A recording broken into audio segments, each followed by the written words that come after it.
ಅದು ಹೇಳ್ತಾ ಇದ್ರು ಅವರು.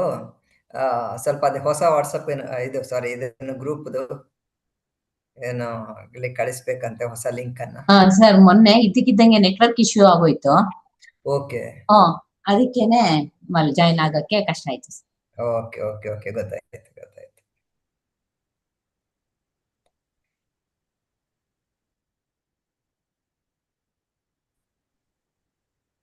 ಮೇಡಮ್ ವಾಟ್ಸ್ಆಪ್ ಗ್ರೂಪ್ ಅಲ್ಲೇ ಇದೆ. ಮೇಡಮ್ ವಾಟ್ಸ್ಆಪ್ ಗ್ರೂಪ್ ನಲ್ಲೇ ಏನಿಲ್ಲ, ಜಾಯಿನ್ ಆಗ್ತಿದ್ದಾರೆ. ಕಾಲ್ ಮಾಡಿ ಕೇಳ್ತಿದ್ದಾರೆ ಮೇಡಮ್. ವಾಟ್ಸ್ಆಪ್ ಗ್ರೂಪ್ ಅಲ್ಲಿ ಇದೆ, ನಮಗೇನೋ ಹಾಕಿದ್ರೆ ಏನೋ. ಸರ್ ವಾಟ್ಸ್ಆಪ್ ಗ್ರೂಪ್ ಅಲ್ಲಿ ಹಾಕಿದೀವಿ ಸರ್ ಮೊನ್ನೆನೆ. ಅಲ್ವಾ? ಐಡಿ ಪಾಸ್ವರ್ಡ್ ಮತ್ತೆ ಐಡಿ ಹಾಕಿದೀವಿ. ಹೌದು ಎಲ್ಲ ಇದೆ. ಯಾಕೆ ಈ ರೀತಿ ಇದ್ ಮಾಡ್ತಿದ್ದಾರೆ ಗೊತ್ತಿಲ್ಲ. ಎಷ್ಟು ಮಂದಿ ಜಾಯಿನ್ ಆದ್ರಿ ಈಗ? ಸರ್ ಸ್ಟಾರ್ಟ್ ಮಾಡ್ಬೋದು ಸರ್. 58 ಮಾಡ್ಬೋದು. ಅಲ್ಲ ನಾವು ಸ್ಟಾರ್ಟ್ ಮಾಡ್ತೀವಿ. 10 o'clock ಆಗಿದೆ ಅಷ್ಟೇ ನಾವು ಶಾರ್ಪ್ ಸ್ಟಾರ್ಟ್ ಮಾಡುವ. ಮತ್ತೇನು ಅದು ಹೌದು, ಅದು ಹೇಳುವಾಗ ಆಗುತ್ತೆ. ಓಕೆ ಹೌದು sir. Okay. Very good morning to all of you. Good morning, sir. Okay. Good morning, sir. Okay. Good morning, sir. Very good morning, sir. Welcome to all. Good morning, sir. Okay. It gives immense pleasure for me to welcome Professor Ramesha. You know very well, Professor Ramesha is a well-known personality in the field of library and information science in India and outside also. Professor Ramesh is a senior professor and the head of the department at Department of Library and Information Science, Bangalore University, Bengaluru. Along with that, is also serving as the director, printing press and publication division at Bangalore University. He also served as the project director, ICSR, MRP, and presently the president of this Indian Association of Teachers of Library and Information Science. In that, he is actively doing many programs. You know very well. Coming to the brief CV, Dr. Ramesha obtained the bachelor's and the master's degree as well as the PhD from this bachelor's as well as master's degree from Bangalore University, and PhD from Karnataka University, Dharwad. He joined Karnataka University, Dharwad as an assistant librarian. Subsequently, he was appointed as assistant professor in the Department of Library and Information Science, University of Madras, Chennai. He is currently, I already mentioned that when he's working as a senior professor and the head. He has received many awards. One is the ILA AG Motiwal Award for Young LIS Professionals and ILA Dr. C.D. Sharma Best Teacher Award by the Indian Library Association, New Delhi. Dr. Ramesh is one of the winners of the IFLA World Library and Information Science Congress participating grant and the first time attendees of the ILA conference from developing countries. He was initiated to participate and present a paper during the 81st IFLA World Library Congress held at Cape Town, South Africa. He was Rapporteur General and the director of many international as well as national conferences, seminars, and workshops. Along with that, he is not only served as the director and this Rapporteur General of the various conferences. He also conducted many conferences as well as seminars. He was a member of the State Library Authority, Department of Public Libraries, and also a member of the State Level Book Selection Committee, Government of Karnataka. That is from the year 2023 to 25. He is a member of the State Level Subject Expert Committee in Library and Information Science under NEP 2020. He has successfully guided 11 PhD candidates, and 6 candidates are pursuing their PhD work. Recently, he received an ICSR major research project worth rupees 10.5 lakh for the research project on the data management systems. Along with that, he is having many credentials. I already mentioned he is one of the dynamic teacher, very good teacher and the administrator, and as very good researcher. Is a member of various organization, not just a member, but along with that, he has taken various positions in that as a president, vice president, and the uh, core committee member. So he has delivered many lectures also. He is having very good publications. He has published many publications in national as well as the international journals. These are the brief about Professor Ramesha, because many things we can tell about Ramesha, because he is a very good teacher, I can say that one, and delivers very good lecture also. Today, he will deliver two lectures in the morning. One is digital transformation initiative in India and role of LIS professionals. This is a very good topic.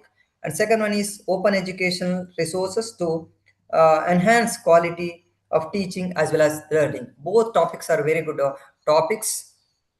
On behalf of University of Mysore and on behalf of MMTTC and the Department of Library and Information Science, I wholeheartedly welcome my good friend Professor Ramesha to deliver two lectures in this refresher course. Welcome, sir. Thank you so much. Thank you so Ramesh ji, much. namaskar. Okay, namaskar. Okay. Thank you so much, Professor Chandrasekhar, for Okay. nice words. Indeed, it's my great pleasure to be associated with University of Mysore and Department of Library and Information Science since quite a long time. I take this opportunity to congratulate and appreciate the department for conducting a refresher course for the benefit of our LIS professionals. Whatever Professor Chandrasekhar sir told that it's a part of my resume, don't take it as a granted, and you try to feel free to interact or question me any point of time, because of I served as a college librarian in Bangalore. Then also I worked as a university assistant librarian, and then I moved to the teaching position. Yes. I know what are the difficulties and the problems in the college libraries. One-man army doing all the activities. In fact, when I was appointed as a college librarian, my designation is a librarian cum liaison officer. Liaison officer, any university work or any student grievances is going to be attended by college librarian. Likewise, I know what are the difficulties in the university library system also. And then I moved to the teaching position. And here also we can find there are mismatch. There are graduates, they could not able to get a job. There are jobs, there is no suitable candidate also. There is some kind of a mismatch, what we teach or what we try, and that may not be 100% suitable for the current positions. In this context, this kind of a refresher courses will going to refresh yourself to update your professional skills and competencies, what is going on at the national as well as the global level. In this context, I've taken the topic of for discussions on digital transformation, how India is witnessing this digital transformation, and what we library professional can take active role in digital transformation to enhance the quality of teaching and learning environment, especially in the higher education system.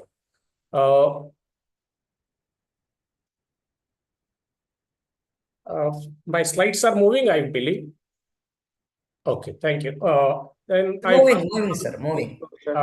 First of all, I take this opportunity to acknowledge all the sources which I am presenting before you. It is a consolidated sources. It's not my own presentation. I have taken from several websites, and taken some links from the external links from the various web portals. I gratefully acknowledge all the sources which I am presenting before you. This is my presentation outline today. Let us discuss what is the current status of higher education when compared to the US and UK. The India is going to be one of the largest higher education system in the world when compared to the other global trends. And though we have a number of education institutions are more, but the quality of research how the Indian scholars or Indian teachers or the researcher contributing the global research. Let us look at a view of that. And also let us look at the transformation of the society, particularly from agriculture society. Now we are living in a knowledge society or the technology-driven society. The transformation of the technologies which greatly impact on library and information system, since from Gutenberg technology to now we'll call it as a Zuckerberg technology. It means most of these resources are available on social media platform. We need to thoroughly understand the transformation of the technologies from Gutenberg technology to our Zuckerberg technology, something like that. And this, especially the society of 21st century and the second of 21st century, we are going to witness more of quality consciousness society. Means quality of information or a quality of product, quality of teaching, quality of infrastructure, the quality of librarians, all it's a matter for these Gen Zs or Gen Alpha, what we call it now, the present generation. Without having quality, they are not ready to accept anything. Even quality of family, quality of father, mother, sisters, like that. They always look at the quality in each and every aspect of their life.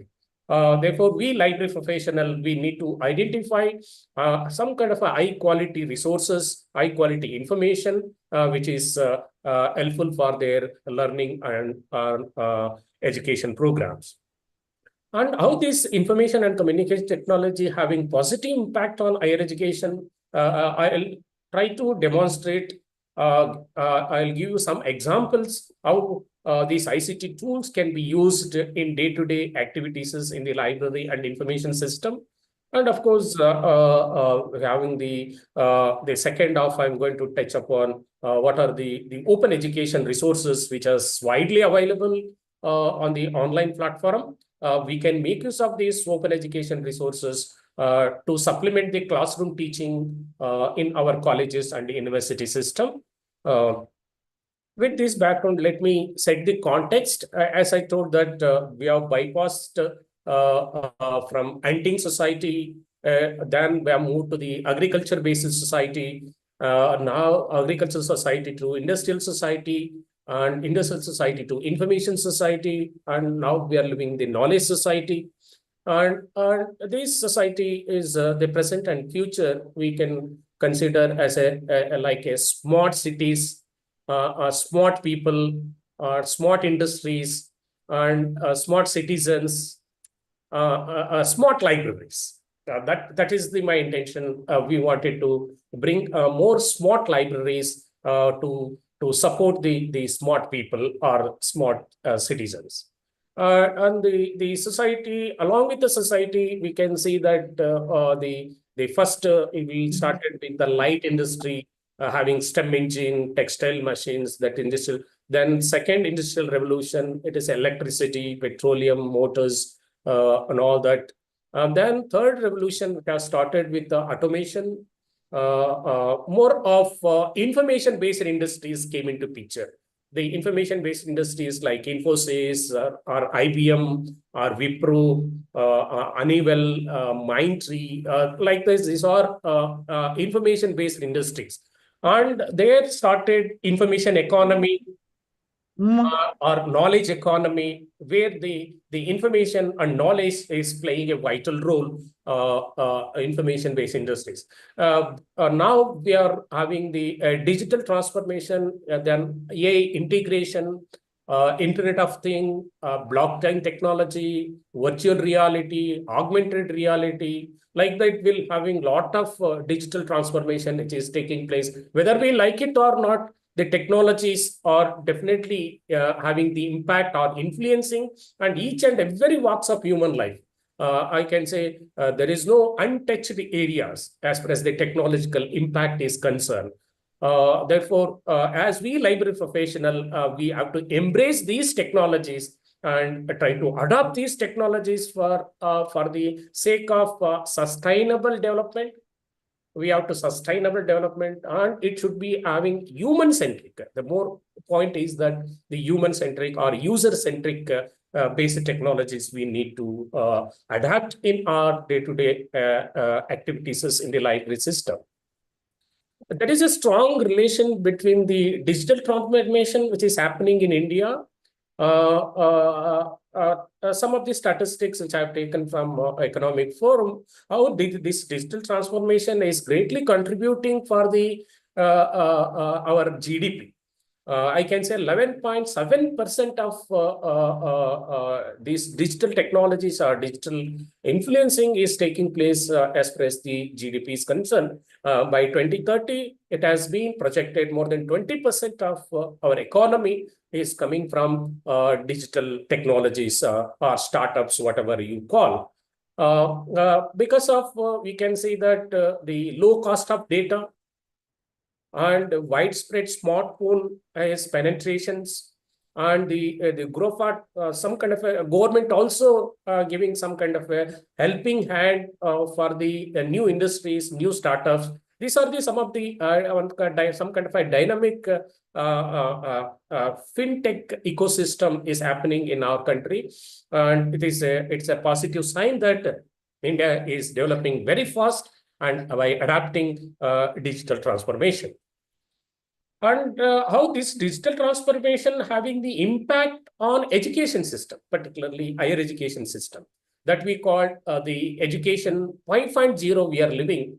In the education 1.0, all of you know that it's all based on a chalk and talk method or lecture method or memorization. Then education 2.0 having the impact on this internet or World Wide Web on education system came into picture. And education 3.0 is strongly influenced based on knowledge-based education, because of they wanted to improve the competencies and skills among the graduates, and education 4.0 witnessed that a lot of innovations and having a new teaching pedagogies and new teaching tools, new learning resources has been came into picture, or the gamified collections innovation which are happened in education 4.0. Now we are living in the age of artificial intelligence or IoT, whatever we call. More concern in the digital transformation or education 5.0 is a ethical. Because of when we are the researcher, we used to take 4 years of time or 3 years of time complete the PhDs. Now, within 3 months or 4 months, the present generation, they can complete the PhD thanks to the artificial intelligence. And there are many AI platforms are available. They can complete research. And why my focus in the present and future in the landscape of higher education, how the transformative learning environment is happening in India and abroad, and it should be a future focused graduates which are suitable for the global employment, not by only Indian employment. It should be because our graduates are not only working in Indian context, but also they are serving in the global. Therefore, we have to imbibe the global competencies and skills which are required for the current generation. Again, the further India's education system is shifting towards education 5.0. That means the integration of digital technologies.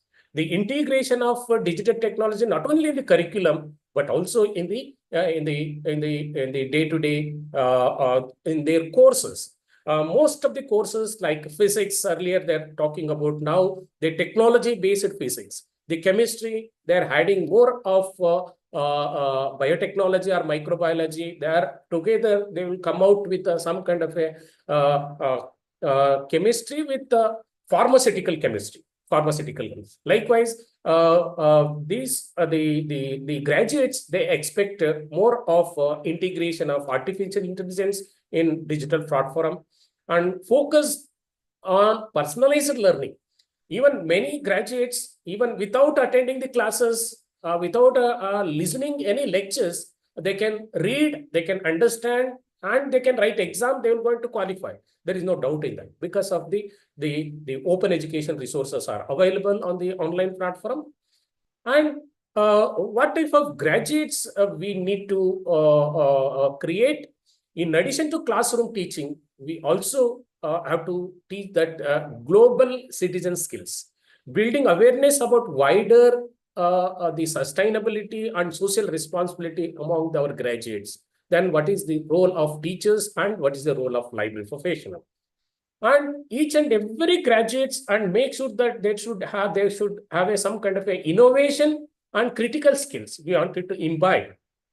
As we library professional, we have to supplement the classroom teaching by giving additional material, by they're fostering their skills and critical thinking, creativity, and problem solving skills that we need to be supplement. And the developing technological skills and digital literacy skills among the students, that is another important role. And interpersonal skills, improving the communication like empathy or leadership qualities. These are some additional skills in addition to supplement the classroom. We need to think of using this. There is one important book, if you are interested, or you can, after my presentation, you can refer this book. This is a recent last December, it was released, Education 5.0 with artificial intelligence and the next wave of learning, I can see that by 2030 onwards, another 3 to 4 years, no student is interested to come to a university level or a degree college level because of spending 8 hours in the college. They feel that the younger generation, they feel that it's a burden. Why should I go to college with spending 8 hours? Whatever they're teaching. No, I can sit in my home, I can learn, I can understand, I can qualify exam. There is nothing to learn new things in going to college, spending 8 hours. This is the mindset of the current generation. And when you look at the young 5th standard student, 10th standard student, you can understand that what is their pulse. I don't think that in future they are not ready to sit 8 hours morning 10 to 4 in the classroom and they started learning. But they're ready to learn online, virtual learning. That's what many MOOCs and Swayam programs are become very much popular. More enrollment is happening in the online courses rather than the physical courses. And how this digital transformation is happening, they are having some kind of a flipped classrooms. The classroom should be converted as debate, as interactive session, not one-way teaching. I'm a teacher, you are the student, you have to listen whatever I'm telling. No, those days are gone. We have to have some kind of a collaborative learning environment we wanted to create in the classroom environment. That should be a project-based learning, where our libraries are playing a vital role. You have to request the teachers, you have to give more projects and more assignment, more problems. And during the process of this completion of the project, completion of assignment, and they will come to library. Oh, sir, librarian ma'am, librarian sir, my teacher has given this project. Can you help me to complete this project? Where we can having some kind of a platform to collaborate with the user. And inquiry-based learning. You have to create, as a teacher, have to create some kind of a inquiry. And they should, instead of lecturing, the teachers act as a guide while student asking more questions, conducting research. Here in India, what we focusing on, only university level teachers, university level librarians, or university level students to conduct the research. But no, but in the Western countries, they are starting research at the +2 level. They started teaching. That's what inquiry based. and gamification by blended learning, collaborative learning. These are we have to collaborate with the teachers. They have to change their mindset by adapting new teaching pedagogies or new teaching techniques or methods. And just I looked at what is the total number of higher education institutions in the UK and US. These two countries have taken example. In US, first I will take example, UK, only 311 universities are functioning in the US. Only 311 universities, all put together. Whereas in the US, as of 2025 statistics, which I have taken US higher education institutions, all put together, even not crossing 4,500, 4,495 institutions are functioning in higher education institution in the US. Only here is UK 300 plus, here is 4,000 higher education institutions. But they're attracting all global students to their respective countries. And when compared to these two countries, where our Indian higher education system stands, we have more than 60,000 higher education institutions in our country, 60,000 plus. We have a central universities, we have a state universities, we have a good number of private universities, deemed to be universities, and we have more than 46,000 colleges across the India. We have a standalone institutions like autonomous colleges. Okay, we have a cluster universities, cluster colleges having, and we have institute with national importance. There are more than 146 like IITs and IIMs, NITs, and all of that. But still, when it comes to the gross enrollment ratio, is a 4.33 crores of students they're enrolling higher education in regular mode. I'm talking. Then when compared to US and UK, we have a larger higher education system.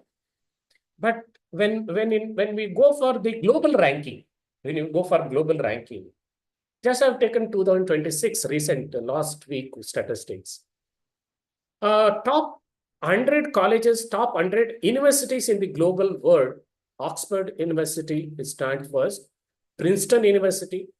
In China, there are 40 institutions. They are listing top 100 universities. Hong Kong occupy at least top 200 universities. India is ranking around between 250 to 300. Okay, how the universities. These are the you can go through this Q1, Q2 ranking. Why this Oxford University in overall 98.2%. And MIT, Massachusetts Institute of Technology, Princeton University, University Cambridge, and they have given the PDF file. You can download those PDF file. You can do some study on this slide. Our Indian Institute of Science is ranking around 211 position. Indian Institute of Science. You can think of what about our rest of the state universities are.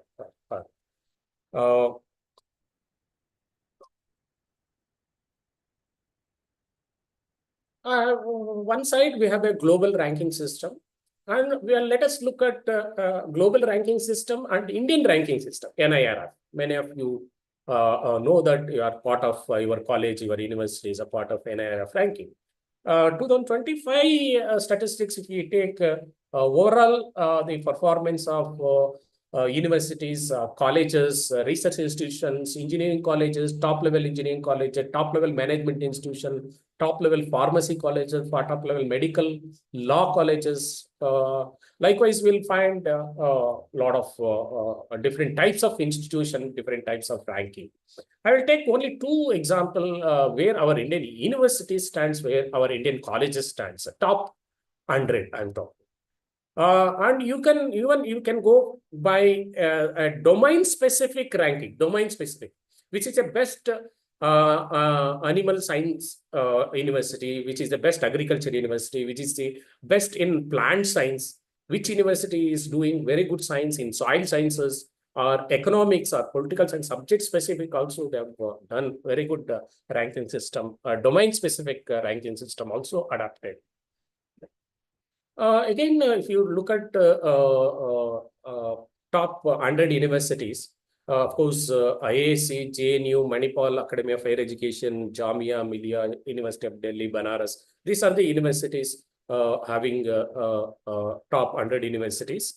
You can take it. And top 100 colleges, if you come into picture, why our college is not getting 84.1 when Hindu College or Mirinda College is getting? Why our college? That's more details available in the PDF file. You can make comparison with your college and with top 10 colleges or top 50 colleges. You can take on why our college is not having NIF ranking top 50. That if you make some kind of a comparison, definitely it will go to helpful for not only for you, even your IQSC team. They may be having each and every college that can have a discussion on this, taking top 10 colleges IQSC report and compare with your college report. Definitely it will going to have a greater role. As we library professional will be part of this ranking process. Therefore, I have taken this very beginning. This is a PDF file, may not be visible, but you can go to that PDF file, you can download and you make a comparison between your college with the NIF ranking top 50 colleges. That you can make a very good more important focused out of this. I have compared with my student top 50 colleges. What the lacuna, we can find it from the second part. I'm not talking about teaching and learning resources, that is will be part of our base. And research and professional practice. Research and professional practice. This is called combined metric of publication. Combined metric of publication. We are projecting 2015, our college, our university has published 100 research papers. 100 research papers. But second one is combined metric with quality publication. Our college has published 100 research paper. Out of this 100 research paper, how many papers has been received citation? How many papers has received the more number of H index, I-10 index? Based on that, it will going to have a combined metric quality publication. Just have compared one important college. I don't want to name the college, but they are having 120 publication. 120 publication is good. When it comes to the second, the combined metric publication, only 23 publication has received the citation. Remaining 89 publication not received any kind of a citation. Then it means that all these 89 article of no use when it comes to the ranking. Therefore, we need to focus more on quality publication. Then third important, last year I delivered one lecture in Tirthalli, government first grade college Tirthalli in Karnataka, where they don't have IPR cell. I sincerely request in the college libraries level, you try to create one intellectual property rights cell in your respective college. That's a very, very important and essential component. And you have to make some, what is patent? And even some of the good teachers, they are having a good research, but they don't know what is patent, how to write the patent, how to file the patent, what is the process of filing and awarding the patent. This is very lacuna, especially in the colleges. I sincerely request and appeal all my fellow participants here and make sure that your college, of course, university, they must have to have their own IPR cell. This, you have to take a lead and create this intellectual property rights cell in your respective colleges. That way, you can enhance the quality of research in your respective institutions, wherever you are work. This is also some of the high opening statistics which I have taken from Web of Science as well as the Scopus. Last 5 years, if you look at total number of publication, total number of compound publication. Here is the contribution more than in 2024 up to 30% of the contribution quality publications are coming from China, followed by US. And it is good that India is ranking the third position as far as number of publication is concerned. But whereas in the right side, if you come, the number of quality publication, therefore they made it as only 54% of publications are having the quality, remaining 46% that does not having any kind of a quality. But number of quantity wise number good, we are in third position, but whereas in the quality wise, we are not at the global level. This we wanted to enhance the quality of publication rather than the quantity of publication.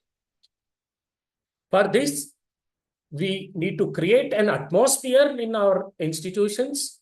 Either our graduates or postgraduate, whoever, they should become an inventor.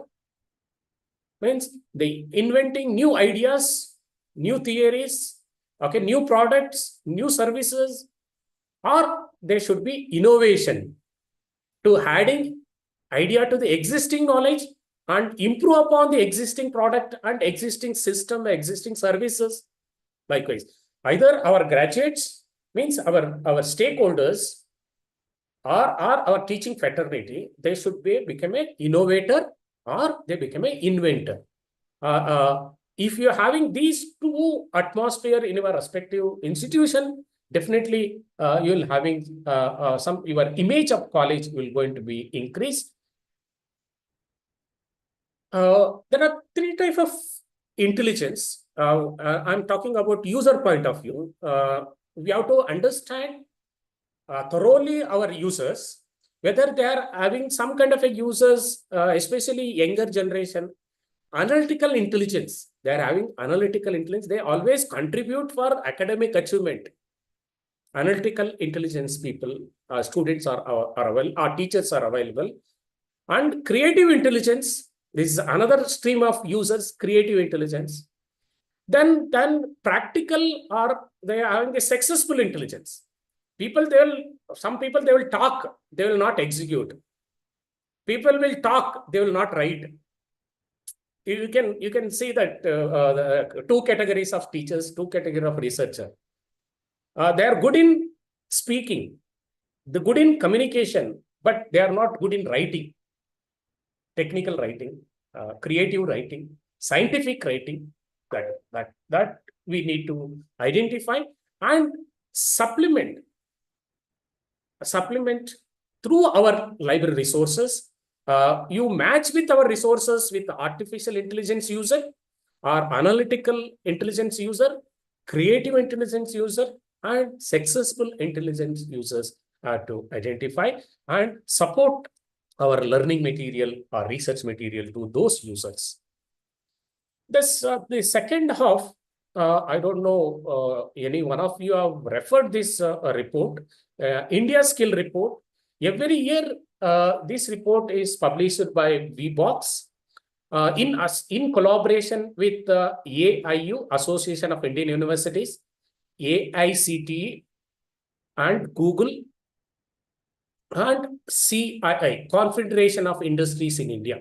They're jointly conducting a nationwide survey, and they're taking the feedback from the younger graduates as well as postgraduates. And they used to publish in the form of India Skill Report. India Skill Report, if you take 5 years report or 10 years report, if you want to do research, just I will take example 25, 26, these 2 years, India Skill Report of 25, India Skill Report of 2026, recently they have released. I feel free to send me mail, I will download and give it to you. It is freely available. You can also download through Google. What this India Skill Report will going to speak, what type of skills shortage, skill gap among our graduates, that clearly spell out this report. And as I told that this is nationwide, they have conducted, taken feedback from more than 1 lakh students. They have taken the feedback from more than 1 lakh students representing almost all the states of India and including union territories.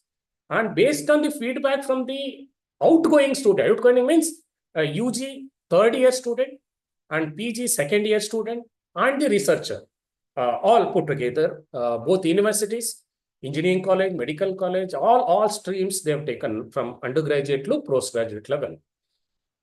This report clearly emphasizes the future work, what type of future work is expected, and the new work which is expected, and global skills, what are the global skills is required for our younger generation, young citizens. What type of talent is demanded across Asia and Middle East Asia? How our Indian graduate will going to fit into the global scenario that can redefine the skills for the future economy. Very good article. Talent demand for the future work. These are some of the important topic. It has been covered by this report. I don't want to go much detail about this report, but this is the employability trend. On an average, our 56% of our graduates are getting employment either in the private sector, a majority private sector only, and few of them public sectors, and few of them going abroad. Now, my concern is that what about remaining this of 44%? These 44%, they are not getting any kind of employment. They are not able to start up their own work. They can start up their own business, anything. These 43% of our graduates are postgraduate. They are going to burden to families, burden to their relatives, burden to the society at large, burden to our great India. India is going to witness by 2030, young India, young population, between age group between 18 to 28, more than 63% of the Indian population by 2030 having the young India. But at the same time, we have to look at this 44% population, 44% unemployed graduate. And I'm using the word unemployed because of they don't have sufficient skills and competencies which is required for industry or academia or working sectors. That if I am an industrialist, what my expectation always ROI, return on investment. If I am appointing a Sahid Hassan for my company, if I am paying 50,000, what benefit I am going to get it from him? They always look at ROI, return on. Therefore, there are jobs, there is no suitable candidates. But there are candidates, there is no suitable job for them. This is the mismatch. That's what this report has emphasized. Then it comes to the even domain-specific jobs. And MBA, 72% of MBA graduates, they're getting job, and remaining 30%. You have to look at 30%. That's a good number. Though we have 70% is good, but remaining 30%, though they have completed MBA, BTech, MCA, BCom, all average you can take, but they are not able to get a job. This is what the report emphasizes, and at the same time, the men and women. This is a good sign is that when compared to last 5 years, by 20 and 26, the earlier men's are getting good jobs. Now women's are getting good jobs, but males are not getting good jobs. This is another social imbalance. In the next 5 years, more women's are getting more jobs. The males are not getting jobs. Higher salary getting women, lower salary getting men. That there is a social conflict may happen. This is, we wanted to bring the notice to the younger generation where they want to improve themselves, fit into the current scenario. That is another important point. We wanted to take it from this particular report. And what top 10 they have listed out most demanded employment skills. Of course, artificial intelligence, machine learning, NPL, natural programming languages, cyber security, which is having more attraction, Why our many universities now they're facing the problem, admission problem. They are not ready to come to our government colleges or aided colleges. They are going for private universities, private colleges. Here only, commerce in Bangalore University, we are offering with 26,000 rupees. Whereas PS University, they are paying 2,50,000. They are charging for BCom course.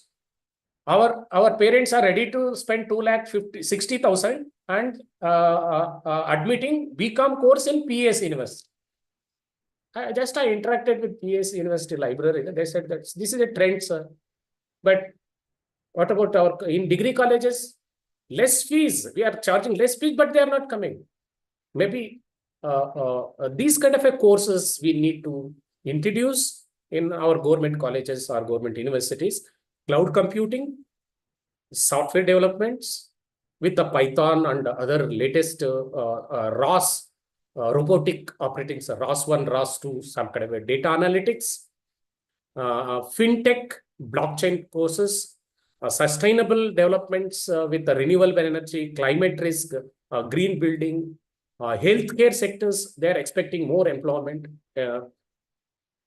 And having technology with the smart cities integration, renewable energy, tourism and hospitality. This is what, if you are teaching a MA history, nobody is interested to study about MA history. Instead of that, if you are changing MA in tourism and hospitality, the students may like it because they may get some jobs if you go with the tourism and hospitality instead of offering MA sociology or MA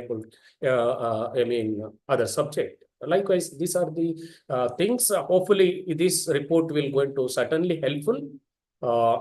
India is going to be balanced between the skill rebalance among the Indian talents. In addition to getting a degree, what type of skills and competencies one should adapt or develop? One is creativity. Each and every graduate or postgrad, they must have a creativity, a good communication skill, good communication, including body language, leadership qualities. Because of these are not part of our curriculum. This is another important point. Whereas we library professional will try to take some additional classes and ask them to adapt or develop these skills, additional skills, in addition to acquiring a degree. Acquiring degree is one part, but the additional skills and whether they are in the arts graduate or a commerce graduate or science graduate doesn't matter unless they don't have the creativity, communication skill, leadership qualities, problem solving skills, analytical reasoning, adaptability. You have to look at the current situation and act accordingly. Otherwise, they may not going to be relevant. Time management, critical thinking, digital literacy, emotional intelligence. This is another important. Just 2 days back, one girl suicide from 8th floor to in PS college, 8th floor. She is studying BTech. 4th year. BTech 4th year because of she may be weak in emotionally. Emotionally, they're weak. Though their parents are spending 3 lakh, 4 lakhs per year, 5 lakhs per year. All 4 years, they maybe spent more than 20 lakhs. But all of a sudden, she made a point suicide. What is the fate of parents? That we wanted to think, and we have to take some kind of a remedial classes or some kind of a motivational classes.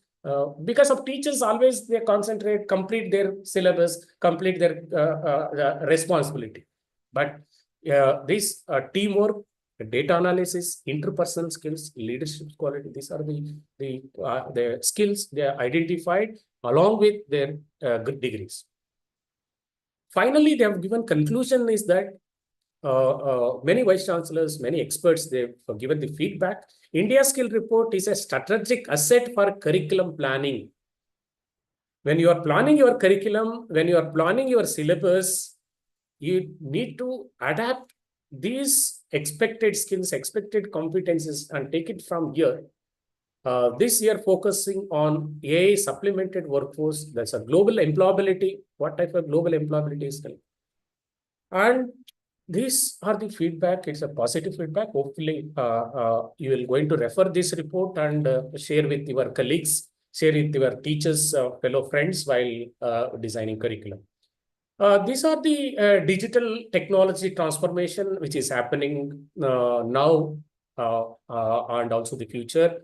Not necessary to mention AI, metaverse, blockchain technology, quantum computing, digital immune system, hyper automation, data fabrication industry, cloud version, wireless technologies, high power technology, intelligence.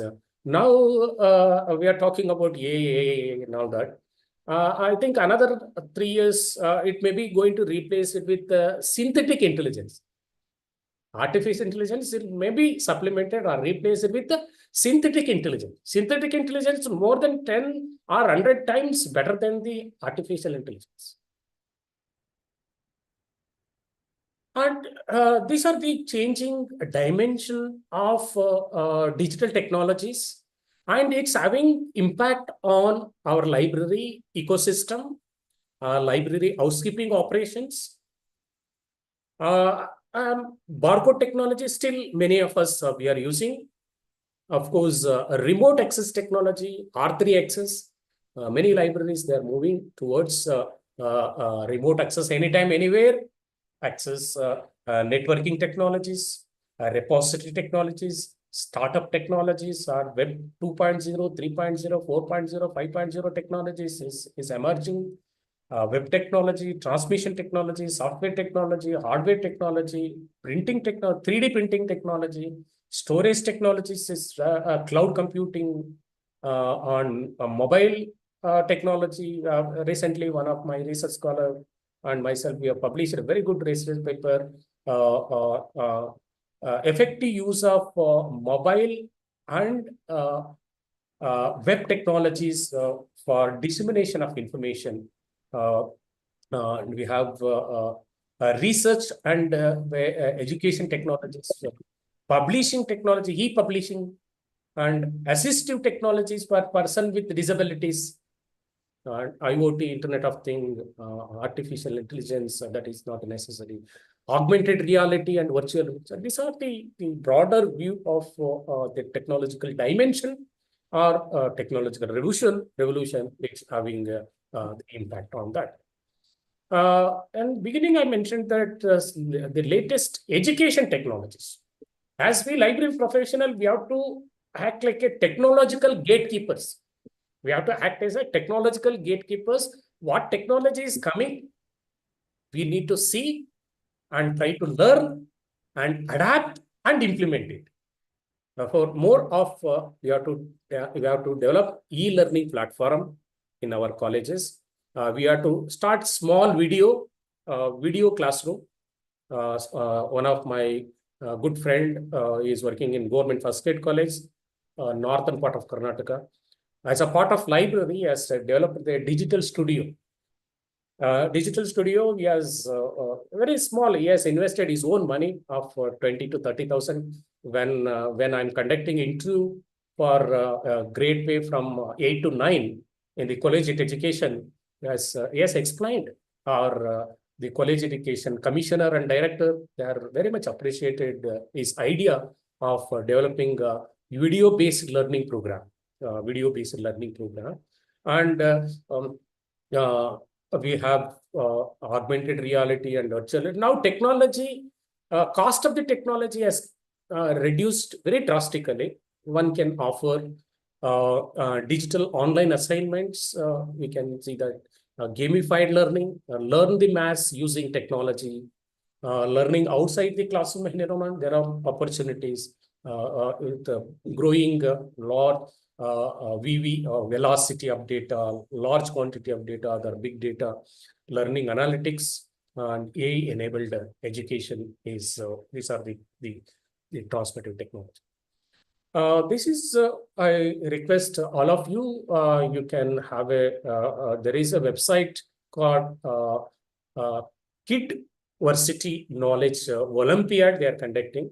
Those who are studying class for 5th to 10th, I request you can, India's the first information literacy website. They have developed information literacy website to test the information literacy level among the students, because of they are the Gen Z students. They are the future user of our libraries. They have taken, it does not test how much a child is remember. It tests how well a child can find the information, verify the information, judge the information, its authenticity, reliability, by using with a single most important skills of this particular decade. You can see that in the top level, we'll have why it is different from other website. There is a separate program for information literacy, how to conduct the information literacy for the present generation. Then how it going to work, and some sample questions also they have given. As we library professionals, this is very important website, is because of this, they are going to assist in these 5 angles, because of most of the information they are taking from AI. Therefore, they are asking the question, find 5 skills required. Find the information, frame the right question, locate information that is actually answer it. They should able to frame the question, just not giving keywords. They should able to frame the standardized question to ask the system to give results, and verify, separate the fact from the claim, spot the fabricated sources, and check the before believing. You have to. There is a good students. They should verify before it's writing assignment, before writing answers to a particular questions, before writing or telling to the teachers, and also they should be able to judge the weight of that information, the credibility of the information, biased in the information, and it's going to have some kind of a motivate and evidence behind what is being said. And the connect, combine information from several places into one coherent answer, taking several sources, combining them, and giving a final outcome.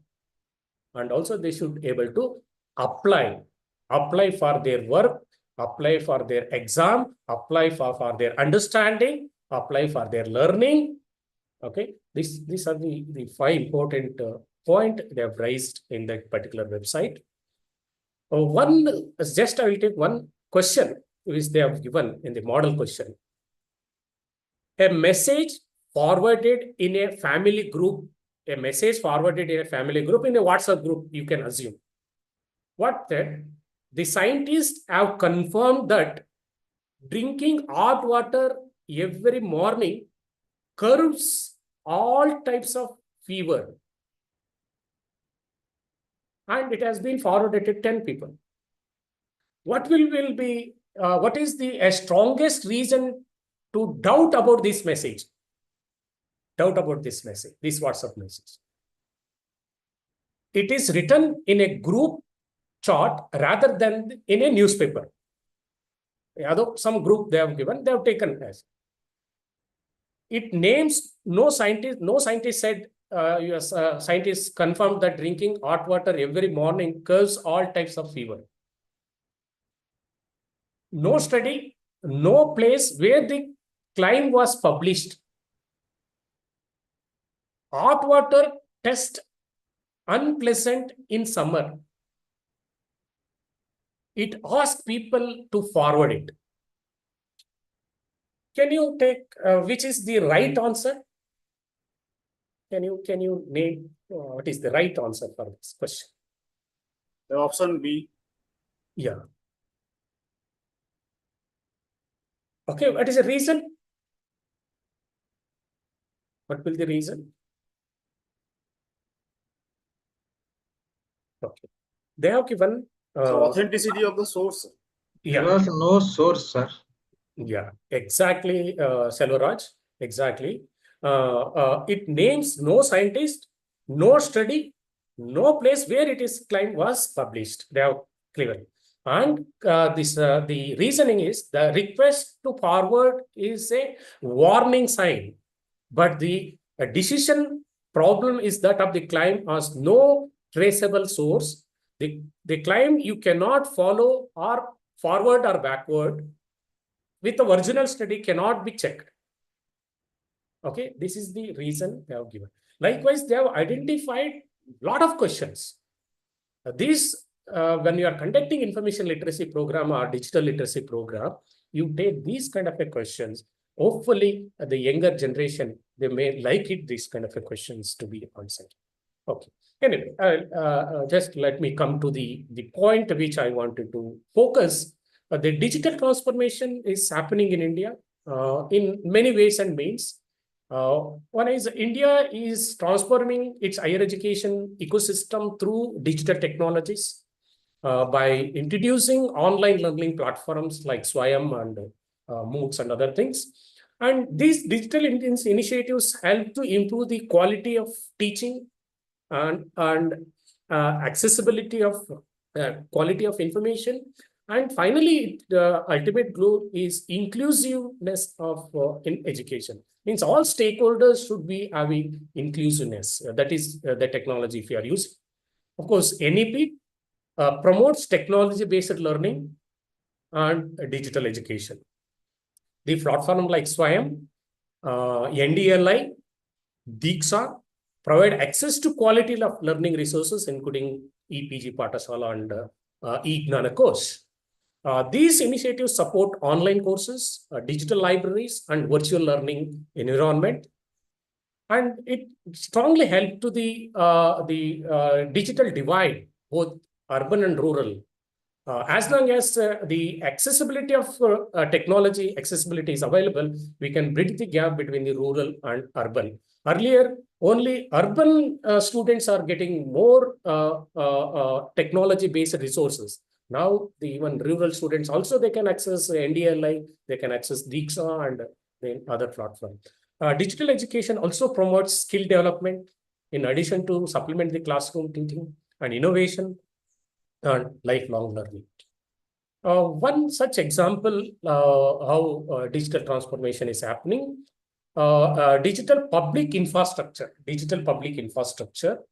having the connectivity with 2.15 lakh Gram Panchayat has been connected with BharatNet. Around 42 lakh kilometers fiber optic has been laid in different parts of India. It is affordability when compared to the earlier, India has remained the world cheapest data market. Rupees 8 rupees to 10 rupees GB data they can access. The smartphone penetration, 85% of the Indian household having a smartphone. Of course, remaining 15% need to be covered. That is, and when you say that common service centers, they established the common service centers, 5.7 lakhs common service centers across different parts of India, and there is more than 116 crores mobile subscribers across India. And we have UN MOB, that is e-services is provided. Then volumes of UPI transaction, we are completing 10 years successfully. Even go to the cobbler shop, you will find UPI. Go to coconut seller or can go to big shopping malls thanks to UPI. And we have Aadhaar. If we don't have Aadhaar, we don't have, that is one connect. And this interesting is 29.6 crores users using the DigiLocker to safeguard their digital certification. And we have 6.8 lakhs optical fiber, which have taken from economic survey, which is conducted. One example how it is very strong in community information centers, community service centers across India to deliver the government to citizen information through this program. In 2026 data test I've taken from the website. Total functional unit of these community service centers, 5,41,000 community centers. State-wise data, you can download, make a comparison. District-wise data also they have given. And service list of downloads you can happen. The total functioning unit, total number of transactions, they made it both in urban as well as rural areas. That statistics clearly speaks that this community service centers is greatly helping both the rural and urban people to remove the digital divide. And unified mobile application for new age of governance. This is another initiatives from as a part of digital transformation. One, they have given the explore seamless access to many government services and schemes in one place, ensuring without any problem they can access. This is need to be create awareness through our rural public libraries, rural community information center, Aadhaar, Ajivika, Aple Sarkar, Maha, DBT. Likewise, there are many programs related to travel, related to health and wellness, related to police and legal support services, Mera ration, transport, education, skill and employment, utility and payment, and all that. It is part of great initiatives. As one of the key milestones when you compare this Digital India program, though it is our Prime Minister has given the slogan Digital India program launched in 2015, and it has been fully matured, and using in addition to that GST and all that, we have Arogya Setu app was launched in 2020. Then we'll have 2016 Bharat interface money app. Prime Minister has launched the Pradhan Mantri Gramin Digital Sakshata Abhiyan, National Policy of Electronics, 2020 NEP, National Language Translation Mission. This is not extensively used, but it is a good platform. When you are using NDLI, you will understand that if you are seeing the English content, can be automatically translated to Telugu, Tamil, Malayalam, all official language. That's and we have 2021 Hunbog has started. 23 G20 was hosted by India. 24 having the global summit which was happening. These are the witness taken from Ministry of Electronics and Information Technology Studies. Let us go how this digital transformation is happening through our library, particularly learning management system. Learning management system, we have education, this learning management system education, it need to be, we have some good softwares, some documentation, and we have a tracking, automatic tracking of your assignment or your internal assessment and all that. Some of the important process of learning management, the teacher and the student, they have some kind of a collaboration, but admin, they will look at like Swayam portal. If you take admin, user can having the view the subject, send messages, add lessons as a teachers. As a student, they can attend the classes, take a test, online test or homework, view the result, join Zoom classes or virtual classes, take video classes, automatically pre-recorded videos also is available. As admin, we're going to monitor both the teacher as well as the student. There are two important programs. One is from Banaras Hindu University. One of my good friend is offering a program on library automation, integrated library management system. Then Mizmil from Jamia Millia Islamia University, and also one person from Aligarh Muslim University. They are offering very good program for library professionals. And also I've advised to my students, many of my students, they enrolled. Instead of I teaching, instead of I'm explaining, I think there might be national level experts, they may be good in different aspects. Likewise, one can attend this program. There's given some questions before you can enroll. Is LMS is accessible anytime, anywhere? Yes, 100% agree or disagree. You can have in the our courses or content are regularly uploaded. You have to, before you enroll, you make sure that these are the questions should be answered satisfactorily. Is online assignment submission an easy way to attempt to the assignment? And online attendance has a good impact, and we are in regular, we are asking 75% attendance. So they are also asking us. And is the result of respective courses are uploaded on the LMS? These are some of the important questions we need to ask before enroll. Because of some of my students, they don't know, they may identify some false universities, fabricated university. They're asking 1,000, you pay 1,000 rupees, we'll give a certification. Don't attend any classes, don't come anything. And many of engineering students, they're enrolling this project through online. They're paying 5,000 rupees. They're getting certificate, and they will give a project report also. And they will download the project report and submit to the teacher. They are getting marks. This is happening. Therefore, we have to be very careful while taking online certification. These are the current trend in learning management system. I don't want to go much detail about it, but when you enroll yourself and make sure that these are the important point, you have to keep in your mind. There are example learning management system example.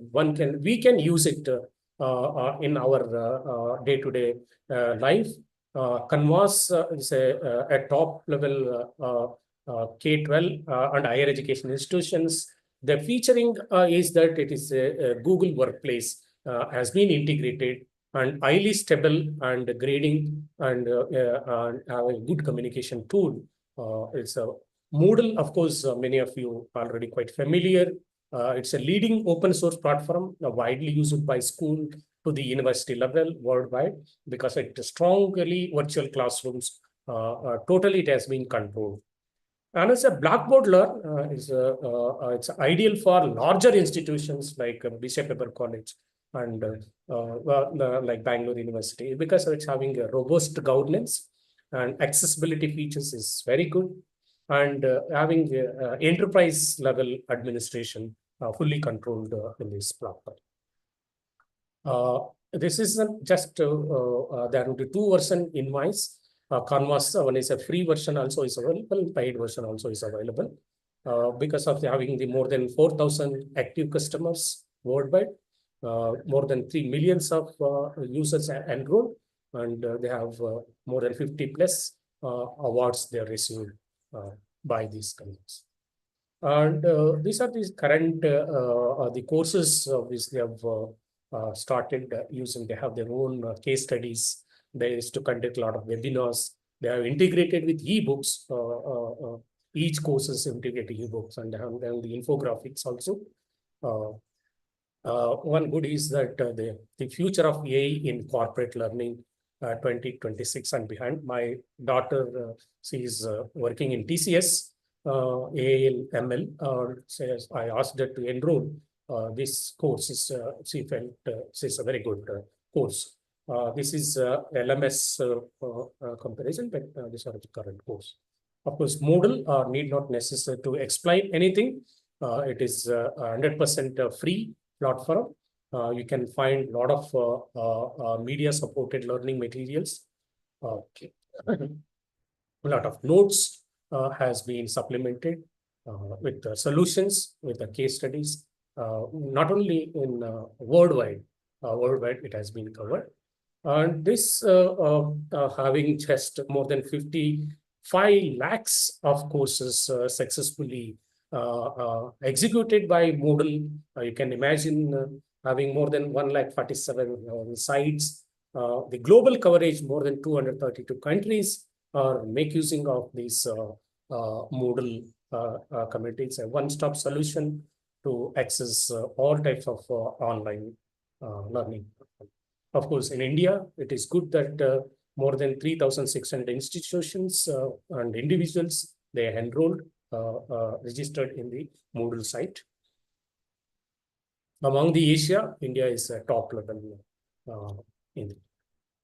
Novak is another smart and scalable customer learning content development for the modern learner. This is also having more than 3,000 hours of learning content has been created.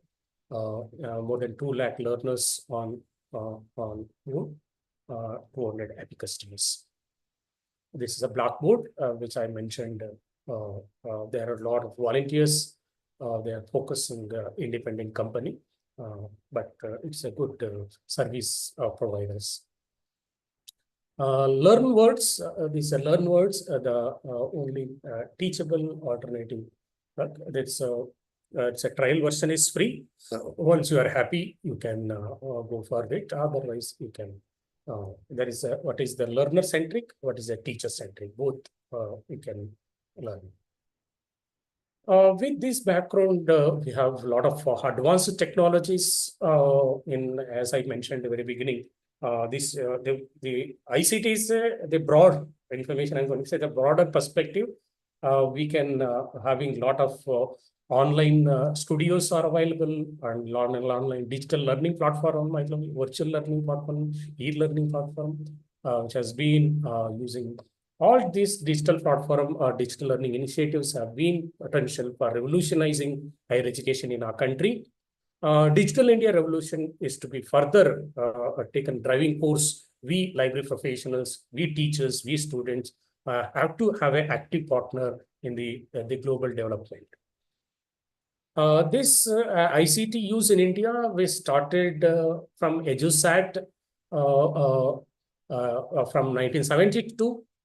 Then we have an INSAT program from ISRO, and then we have a classroom project, and 84 new policy for new education policy, 1986, and again supplemented in 1992.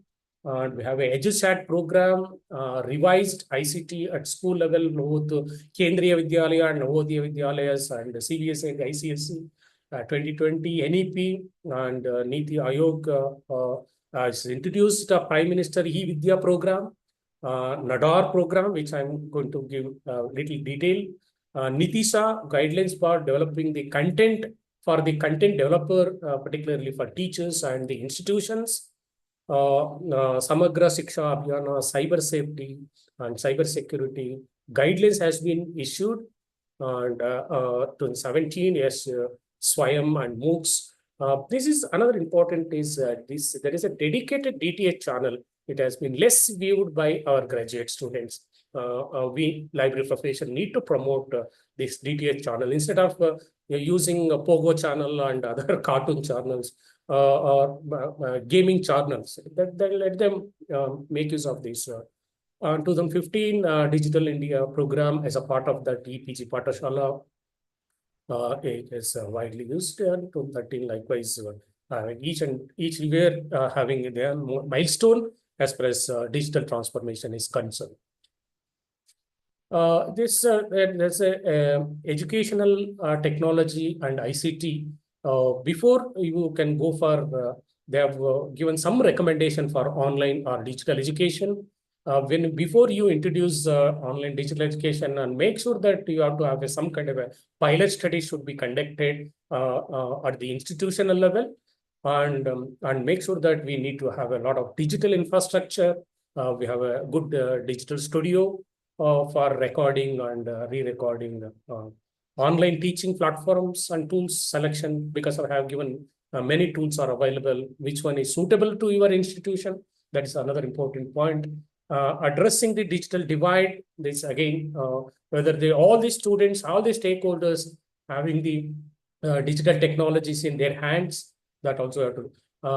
Major part is content creation. This is what that too quality content creation, and you compare some of the content. They have taken from EPG Pathashala, they have taken from eGnana course, they have taken from MIT Message Technology, MIT courseware, and we have a Khan Academy courseware. They just compiled, they made it their own course. I don't think so. That is not a good content creation.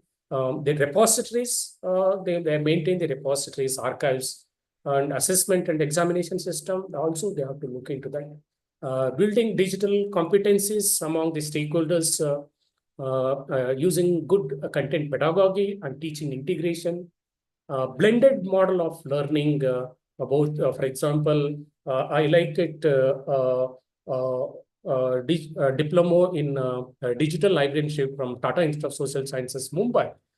They used to having blended mode of learning. But 10 days, they will invite all the candidates in their own campus, and they will give hands-on exposure files like either DSpace or like MOOCs and Swayam, and we have ILMS, Koha software, all softwares. They are giving some kind of a hands-on experience, just not giving certificate. Along with that, they are having the then continuing professional development, incentive for teachers. If I have taken one course from online, what is incentive? Of course, UGC already clearly mentioned that it's equivalent to one refresher course if you are taking one Swayam course or MOOC course. Of course, laying some guidelines or standards we need to develop when you're introducing before online or digital education system. Some of the major initiatives from Government of India, these are the major, there are others also, PM E-Vidya, Diksha, E-Patashala, Nitisha. I'll come little detail, Swayam, and ICT in ICT integration in the curriculum. That is what NAP always advocate. Now, majority of the universities we are introducing program objectives, program specific objectives, program outcome, program specific outcome. Then come to the course level, course objectives, course outcome. Okay, course learning objectives, course learning outcome.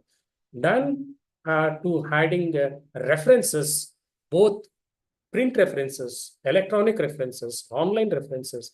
You can, I think I have shared my my department curriculum on the ILA platform. One can make use of and also give your feedback. It is very comprehensively prepared the syllabus along with my team, Board of Studies, by integrating this ICT in each and every paper. And each and every paper we have categorized. One is on teacher teaching courses, student self-learning courses, and group discussion courses. We have divided in the syllabus itself. As a teacher, what I should teach. As a student, what their responsibility. As a student, what is their responsibility in group discussion? What I have to mediate between the student and the sources. All it should be integrated. This Niti Aayog has developed guidelines. I request each one of you guidelines on digital or online providers. They have prepared some kind of a roadmap for the online education with to enhance the quality. Enhance the quality. That's very important when you are offering online education. Of course, by 2030, no institution is behind. You must offer online program in every course. Otherwise, survivability of our colleges and universities is a questionable. Now onwards, try to set the platform in our respective institution. This is a national curriculum framework. They have given very good guidelines, national curriculum framework for school education.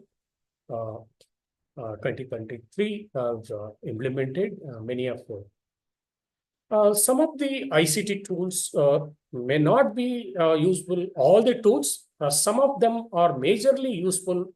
Excuse me, sir. Yes, madam. Yes, please. Sir, this is break time, sir.